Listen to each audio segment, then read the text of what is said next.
As some friends of mine have said, one has heard it 5 or 6 times. Then it does a piece of writing, for it is almost necessary to throw furniture around, shake doors, and bark like a dog to lend the proper atmosphere and probability to what is, admittedly, a somewhat incredible tale. Still, it did take place. It happened then that our father decided to sleep in the attic one night. I need to be aware where I can think. Our mother opposed his notions strongly and told father that The old wooden bed up there is unsafe. It's wobbly and a heavy headboard will crash on your head in case the bed fell and kill you. There is no dissuading me. And at 10:15, he closed the attic door behind him and went up the narrow, twisting stairs. We later heard ominous creaking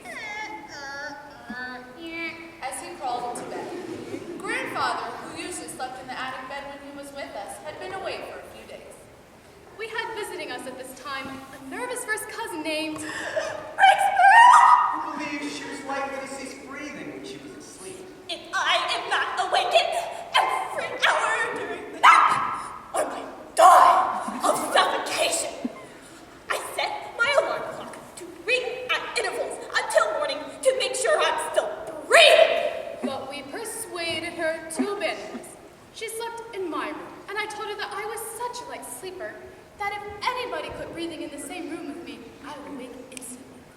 She tested me the first night, which I had suspected she would, by holding her breath after my regular breathing had convinced her I was asleep. I was not asleep, however, and called to her, Briggs, Briggs!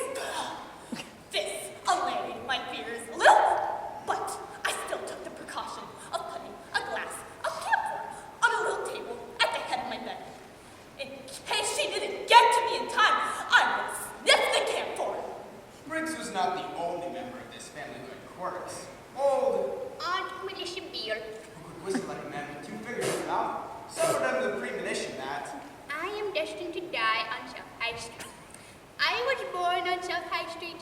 I was married on South High Street. Ugh. And I will die on South High Street.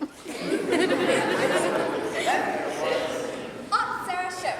who never went to bed at night without fear that A burglar was going to get in and blew chloroform into my door for to avoid this calamity, for I fear anesthetics more than losing my household goods. I always pile my money, silver, and other valuables in a neat stack just outside my bedroom door with a note for you. This is all I have.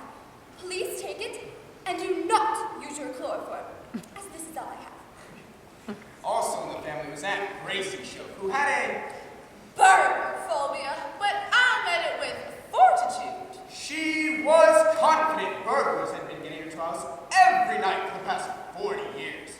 Although she was never missing anything the next morning. She always claimed she scared them off by throwing shoes down the hall.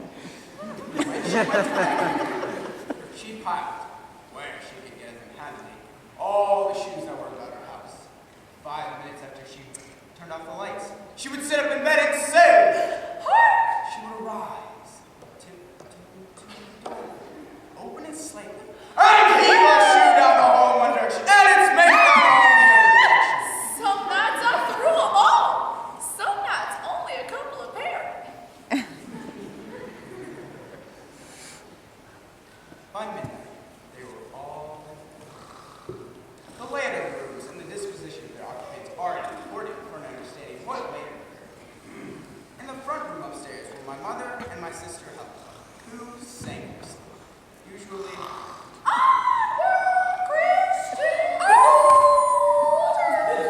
Be quiet, Helen. You woke up the dog. Not again!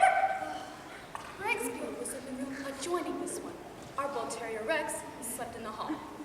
My bed was an army cot. With this type of bed, it is perilous to roll too far towards the edge, for then the cot is likely to tip completely over, bringing the whole bed down on top of one with a tremendous banging crash. This, in fact, is precisely what happened about 2 o'clock in the morning. It was my mother who, in recalling the scene later, referred to it as The night the bed fell on your father. Always deep sleeper and slow to rouse.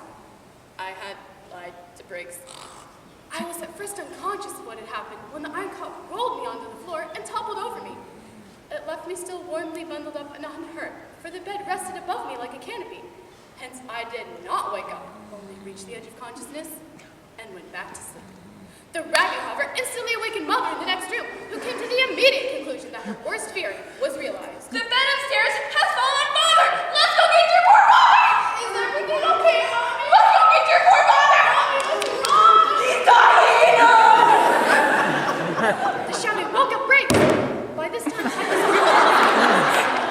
in a vague way, but did not yet realize that I was under my bed instead of on it. Briggs, awakening in the midst of loud shouts of fear and apprehension, came to the quick conclusion that she was suffocating, and that we were all trying to bring her back. With a low moan, she grasped the glass of camphor at the head of her bed, and instead of sniffing it, poured it over her. The room reeked of camphor. She choked and gasped like a drowning woman, for she almost succeeded in stopping her breathing under the deluge of kindred spirits. She leaped out of bed and toward the open window, but came to one that was shut. With her hand, she beat up the glass and crashed. It was at this juncture that I, in trying to get up, had the uncanny sensation of feeling my bed above me. Foggy with sleep, I now suspected, in my turn, that the whole uproar was being made in a frantic endeavor to extricate me from what must have been an unheard of and perilous situation. Get me out of this! Get me out of this! I think I had the nightmarish vision that I was entombed in a mine. It was at this time that my mother was trying to open the attic door in order to go up and get my father's body and wreckage. Let's go get your poor father!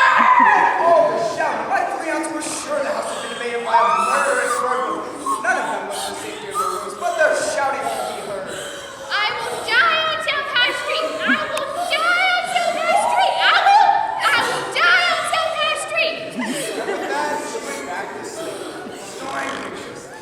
On Sarah, her chloroform would be blown at her door at any moment, who was practicing holding her breath. I want the murderer to take all my possessions! Did he read my note? Gracie walked in her room. I have no shoes left to throw! I'm dead for sure! With my mother still shouting. Let's go get your poor father! The frantic bullseye only added to the general banging and confusion. The dog was now barking frantically. Let's go get your father! Father, farthest away and soundest sleeper of all, had by this time been awakened by the battering on the attic door.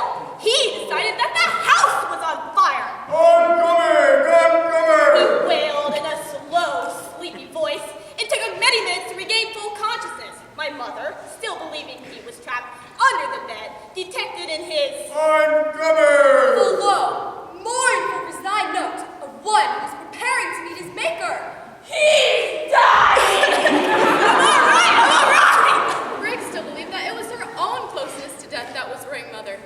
I found at last the light switch in my room, unlocked the door, and Briggs and I joined the others at the attic door. The dog, who never did like Briggs, jumped her, asserting that she was the culprit in whatever was going on. We could hear Father crawling around upstairs.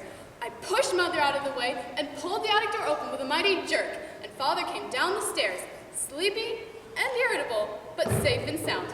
My mother began to weep when she saw him.